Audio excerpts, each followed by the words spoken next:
northbound. And so when I got there, I kind of felt like my hike was over, and then I started putting in I just started doing miles. I mean, and you know, at that point in your hike, when you're that far into your hike, doing however many miles you want to do is pretty much a feasible task. It's whatever you want. Now, you may be hiking a little bit in the dark, but you could go. I mean, I was driven to finish at that point. I kind of, I was like, I've seen all this. I'm ready to be home. But that's interesting too, because you basically got to push yourself physically in a way that you probably have never and will never exactly do again. You know I was doing, 30s through there. So, and exactly. It's, and I tell everybody, it sounds like a crazy amount of miles, and it is. It truly is. But at that point, you could take any through hiker that's already hiked close to 2,000 miles, and you can put them on a trail. Exactly. And they can go. Yeah. I mean, it doesn't even matter. I mean, and it's not the miles. No, it's the mindset. It's and just it's like, not I'm about just your going to legs. go. And you just go. Yeah. It's like just one night I started hiking, getting into Irwin, and I was hiking, and I just felt great. It was the first time since my wife and she met me in Damascus. So it was the first time that when I got back on the trail from Damascus that I kind of felt really good. And I was just going, and my body was feeling great, and I was just hiking. And I got, I'd been hiking in the dark for, probably 2 hours or so. And I was actually just going to do 42 miles in Irwin. And there was a shelter that was coming up that was about 5 miles from Irwin. And the terrain started getting a little shaky, and footing wasn't that great. And in my mind, I'm like, I know I can get to Irwin. That's not an issue. But why risk the injury right now? And what happens if you break a leg and then you're off the trail? You've gone this far.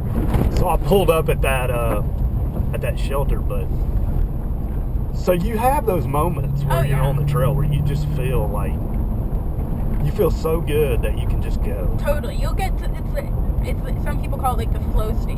Yeah. Like you're in a good mental place and your body is so warmed up that it is ready for anything. Yep. If someone told me my first week on trail that I would be doing 27 miles in the whites, I would have been like, that's hilarious. What are you talking about? You guys did a brutal hike. It was honestly one of the best days of my whole through hike too. That's great. And we weren't rushing until like the last 5 miles. And we didn't have our packs on either. So where did y'all come out? So we started at, what did we do? Crawford to Pinkham. So we got to the Pinkham Notch Visitor Center. Yep. And it's funny because when we got there, my mom was picking us up. And I got there and I told her, I was like, Mom, I think I could totally do like 3 more miles. And it would just be like a 30. And that would be so satisfying. And she looked at me like I was crazy. And because you get this, it's like a runner's high. Yeah. And you're just... That's exactly what it is. It's such an accomplishment, but it's also, in your mind, you can parse it out to the dumbed down, like, okay, just 3 more miles, you know? And, I mean, that night, actually, we jogged it in. I had a lot of caffeine that day, but other than that, I didn't have any drugs. coming down, you would have come down, what, Madison? Yeah, so Madison brutal. Was scary. That was crazy climb for me to go up. It's got to be even more frightening. It was bad. So we couldn't, this fog blew in when we were on Madison. Our whole day was almost completely clear. There were some storm clouds, but it was mostly clear. And there was no rain. And it was beautiful in its own way. And it was like a miracle. I agree with that, because I like the dark clouds in the distance, right? I don't mind I've gone over to Blood here all kinds of different times, where it's been beautiful and clear, and then where it's been foggy, and it looks like you're in back in the 1800s and some novel. Yeah, it's just so crazy. Right? So yeah, I know what you mean. Yeah, so it was not bad, but then when we got to Madison, it started to get dark out, and we knew we'd be night hiking a little bit, because I mean, there's no way you cannot. And I think it was like almost 7 p.m.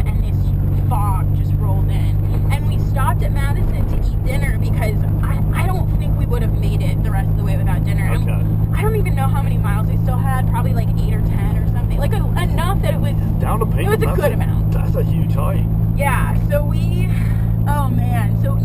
ate and we started leaving, and the rocks, like the granite, was wet and slippery, Yep. and the lichen, and then we couldn't even see the next cairn. So That's you're just crazy. like hopping cairn to cairn. So it took way longer to Yeah. get down that than we had expected. So Once you're down it wasn't that bad. But yeah. Once we got to It- tree line, it was fine. Oh my god. Yeah, but that rocky part I can was imagine. awful. Yeah. And it was so, I don't know, I was getting stressed because Oh, yeah, I you don't bet. know when it's going to end. And you don't know, Yeah. like, That's true. I don't know if I'm even going to make it to the car tonight. I don't know. And I didn't have my whole pack. So it's not like I had any safety precautions. I had food. Yeah. It And was almost that you got to get there now. Yeah, so now it was like, you do not have a choice but to get to your Right. bed. And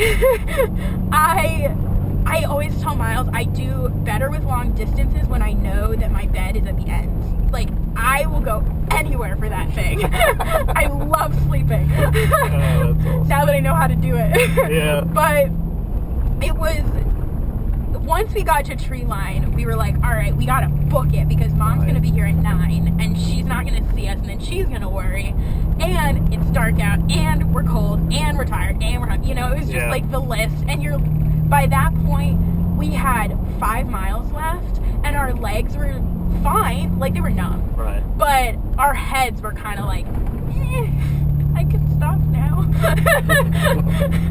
So we kind of just started jogging down, and the thing is, like, a month before that, like before we started the whites, that is not something I would have jogged down. That would have been dangerous. Oh yeah. Absolutely. And now it's like, after going down Madison, I'll run down anything.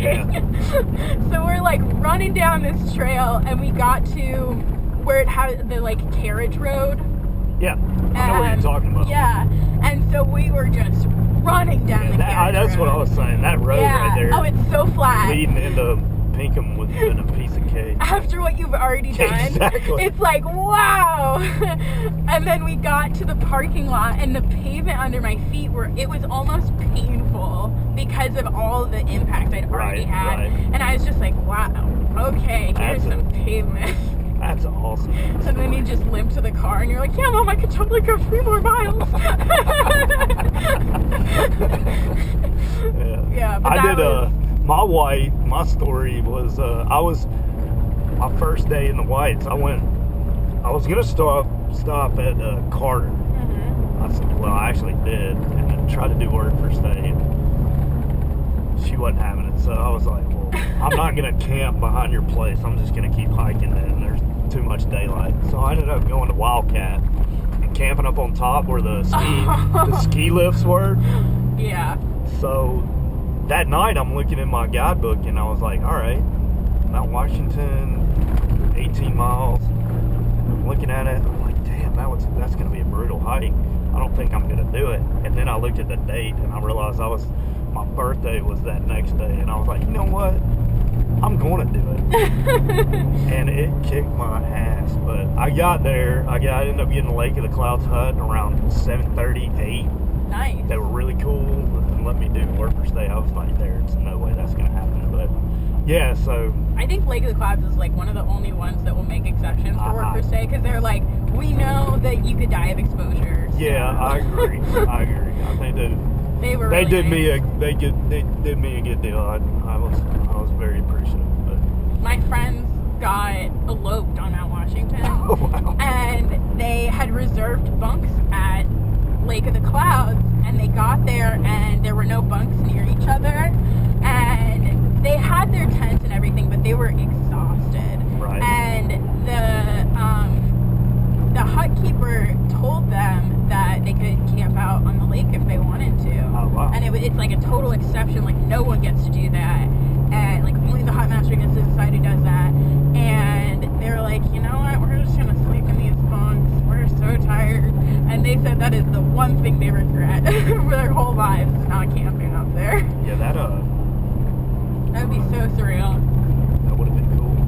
Absolutely.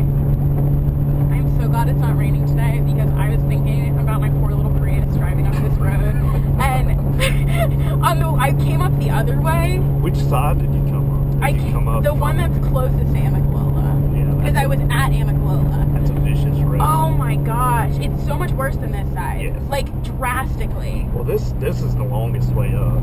Yeah, but it's You way can more actually gradual. you can actually go down the other side as well. I think I'll go down this side. You're gonna come all the way down. Yeah, I think so. I would rather take the time and not worry. Well, I'll show you a different way. I don't know which way you did. You come up where you had to turn on this road, turn left on this road from the top. I It's don't remember. Nimblewell Church Road. Yeah. So you came up that Yeah. way. That was the way I thought you said. Yeah, and it was I like was thinking you there were was a little talking about. muddy patch. There was only like 2 mud patches where I really thought, oh, I'm gonna get stuck here, because Prius does not have, it's mostly really not very powerful. Well, this is So this is fine. And like the potholes and stuff, I drive slow enough that I'll just, go Well, around it. I'll show you there's a different way. You can go up like, if you come out of the parking lot there at Springer Mhm. and hang a right, it'll take you down to a road called Doublehead Gap. Okay. And you can turn left there, left on Roy Road, and left on Rackley, and Mhm. it'll take you out to Highway 52, which goes right in front of Amicalola. Oh, okay. Yeah, I was. So it's only 6.5 miles, but it'll get you on pavement a lot quicker than this road, and it's not near as. Treacherous. Yeah. I You went was up driving that- up that and I was thinking, if this is the only way up here, I might be screwed, because if it's Yeah. gonna rain the next 2 days. Well, the ooh. year y'all did y'all's hike in 2018, that top part where it comes into, this is US 42, this is Forest Road 42, Yeah. where it came in was a mud bog that was probably 100 yards long. Yeah, someone And told you my parents that could their car would not- get stuck. Yeah, you couldn't go through it. I just- If you were in a car, you'd have been stuck, or you'd have torn something up. I remember hearing someone say that it had gotten washed out the year before, and I was driving up it, and I was thinking, my dad is gonna kill me for taking my stupid Prius up here. Because he's the one, he picked it out for me and everything. I was just thinking, I'm not. Good thing this is the cheapest car I've ever owned. So do you, have you stayed off the antidepressant and all that? Yeah, I haven't gone back on anything. That's great. And it's really nice Good for you. to there are times when it's really hard, I will admit, and there are times when it's dark, but I think my depression has never gotten as deep as it was before trail, because I know I learned so many coping mechanisms on trail just from being out there in general. Yeah. Like the nuisances that you have to deal with just teach you, like, it's whatever, let it roll off. Like, you can't worry about this, you can't think about it, it's not going to help you. No, that's true. I think, I was in a weird spot too, so it allowed me to deal with some stuff. Yeah. And then you realize, hey, why am I thinking about crap from years ago that I can't do shit about? Yeah, give it up, exactly. I reconciled so many things that I realized were like, this is never going to change. And I also think that, like, some of it's like, it's habits that you've gotten into. Yeah, that's true. Like, for me, I'm a codependent worrier. I worry about everybody but me. I would not take care of myself. I would take care of everybody else first. And it's just so unhealthy. And that, I did not even realize it was a thing for me until I was on trail and I was worrying constantly about my boyfriend instead of worrying about me. And that's, just as unhealthy. Oh, and it would make for my sure. day, like, if we were hiking apart and it was getting dark out, and I did not like camping alone at first, because I'd never been camping, so I didn't really I've been camping, but not like backcountry camping. No, it's a different camping for Yeah, sure. and it was scary to me.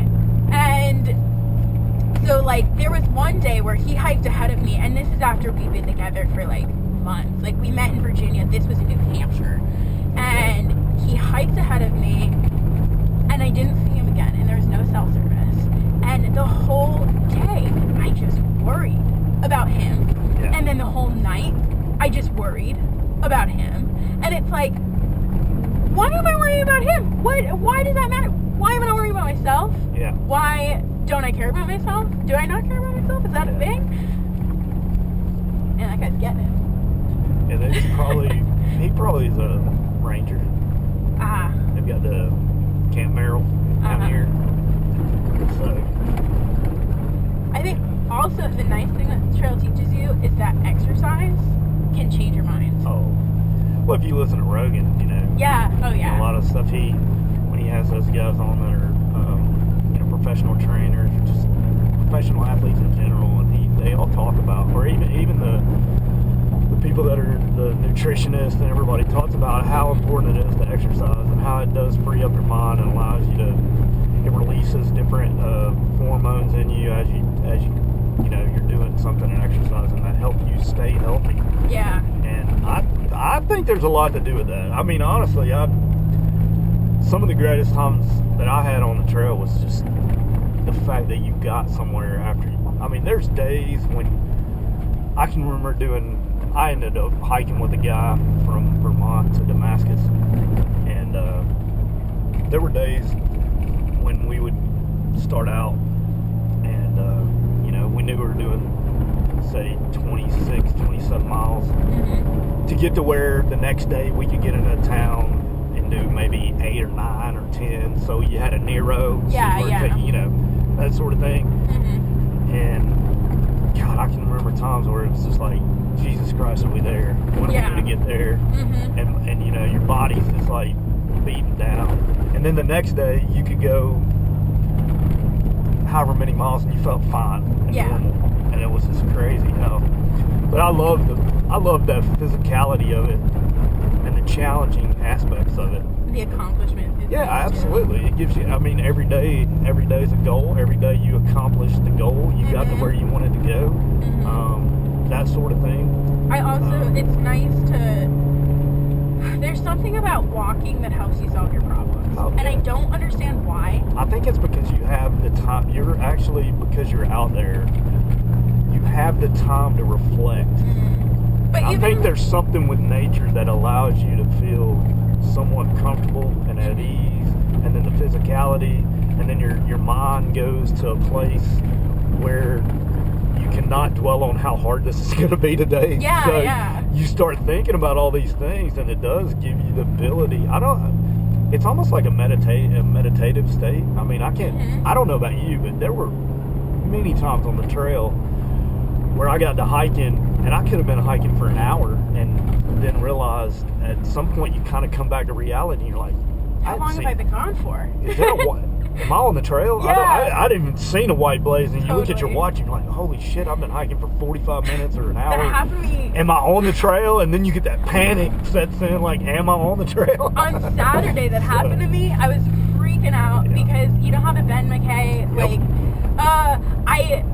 there's that one part where you can see the diamond blazes, but there's no white blazes. Yeah. And I was like, oh, I'm lost. I totally just got in a total, whatever state, and I got lost. And I went back down that climb up those stupid falls. And I went all the way down like a mile back to find the last blaze. And then I was like, well, it's getting dark. Might as well camp. Yeah. And I ended up doing like an extra 2 miles that day because I thought that I had gotten lost. I did that I got lost in Maine. Oh, yeah? And literally went down the trail was almost like this road. It was pretty wide. You're cruising through there. Everything's good. And I'm in the daze and I'm hiking and I see this thing on the side of a tree that shouldn't be there because it's red. And I'm like, oh shit, where am I at? And literally went to the tree and looked, and it had a snowmobile and a red diamond. Oh my no, God, you've been following a snowmobile trail. So I was like, I don't know how far back the trail is or what happened, and I hike back. I see this other guy coming up the trail. I'm like, hey, you need to turn around. He was like, this isn't AT? I was like, no. So, yeah, it actually hung a real hard right, and went up in the trees. Oh, man. And there's no blaze. It was a cairn. And I'm like, man, I'm not looking for a corn. Yeah, seriously. Even if I was, I don't know if I'd have seen it because I was in this crazy. Oh man. I was someplace else in my mind. I was just hiking, and yeah, sure enough. Wow. That happened to Maine is like the last place I'd want to get lost. Oh yeah. When you were talking about pitching a tent down in Hightower, I had a similar experience. I spent the night, my second night in the 100 Mile was at a shelter, and I was in this little dip, and it was the only flat space there was. And I was like, so I'm asking everybody if it's gonna rain. Everybody says no. So I put my tent down there, and sure enough, it rained. Of Sure course. enough, the water's in my tent. Of course. And so I woke up at 2 in the morning. Thank God the privy was huge in Maine, and so I could get everything in there and then pack up. Yeah. And then I left. I was like you. Well, I'm just gonna hike. Get started. Exactly. I mean, you get to that point where it's like, Yeah. I'm a hiker. I'm gonna hike. And I throw my headlamp on, and I'm like, it's foggy and rainy, like you're saying. You Yeah. couldn't see crap. And then I started thinking, dude, what are you doing? You are gonna get lost out here. You can't hardly see blazes. It hadn't been blazed that well anyway, headed south. I mean, I kept going, but it was all that runs around in your head. And you're like, Oh yeah. So then you're going extra slow, and it's just crazy. The fog is the worst to me because it just, even in the daytime, it's hard to hike in the fog. Yeah. Especially so with contacts, the fog will like cling to your eyelashes, and then the water gets in your contacts. I gotcha. And that, I forgot my rain hat. Okay, here's the thing. This is what I forgot this weekend. My lighter. Number one most important thing. Forgot it. My rain hat and my spork. Forgot my spork. So a stupid start already, right? So the first night I realized that I forgot my spork, and I was like, oh, bummer. But then I went to light my stove and realized I forgot my lighter. Oh, that's and then that's a worse bummer, for sure. Yeah. So I ate cold ramen and like some bars and classic. Yeah. And then the next day I was hiking, and the next shelter was Goose Gap. And I figured, if it's meant to be, it'll be. The trail will provide me a lighter. So I walk up to Goose Gap, and it looks totally empty. And I'm like, oh, there's not going to be a lighter here. No one's here. And I get up there, and there's one guy there with like a totally overpacked backpack. He told me he was carrying 45 pounds. Oh, wow. And I'm like, man, I was you when I started. I started with 45 pounds. Totally get it. And he let me use his lighter, but he was like, it's the only one I got. I'm sorry. And I'm like, that huge backpack, and that is the only lighter you got. Okay. But so he let me light my stove, and I made coffee first, and then I made ramen. I just like left the stove going, and I warmed up my hands, and it was just the nicest treat. I have never felt so thankful for anything. So this is where you came up, right? Yes, yeah. Okay. Yeah. So then later on in the day, it was like pouring. And I'm coming out of Woody Gap, and there's two tourists walking back toward Woody Gap. Mind you, I went in the bathroom there and stole some toilet paper because I also didn't really, I think, pack enough toilet paper. Right. And typical hikers anyway. I mean, classic. So these day hikers were coming out of Woody Gap, and I looked at them and I said, hey, can I ask you guys a question? And they said, yeah, sure, what? And I said, do you guys have a lighter you might want to part with? I left mine at home. And they laughed and then gave me their lighter and were like, stay warm tonight. And then left, like, totally rolling their eyes. And I was just so happy to have a lighter, and I immediately stopped and made more coffee. Yeah, there you go. And it was just the best. Oh man, and that I've never. There's some things that you just get so thankful for on trail. Absolutely. Oh, there was one day in Virginia when it was like 100 degrees out. And we're coming. Sounds like my Virginia trip too. It was hot. I don't even remember where we were, but the water source that was marked was dry. Yeah, I know. That's when one of the guys I was hiking with he had gut hook, and that's where we started hitting the poor water Yeah. deal. And so so all those water sources, there was like 3 in a row that were dry, and I'm so thirsty, and I didn't have any water left. I had like this, little last bit that you save for an emergency, right? And I finally got to a water source, and that was like the most thankful I've ever been for water.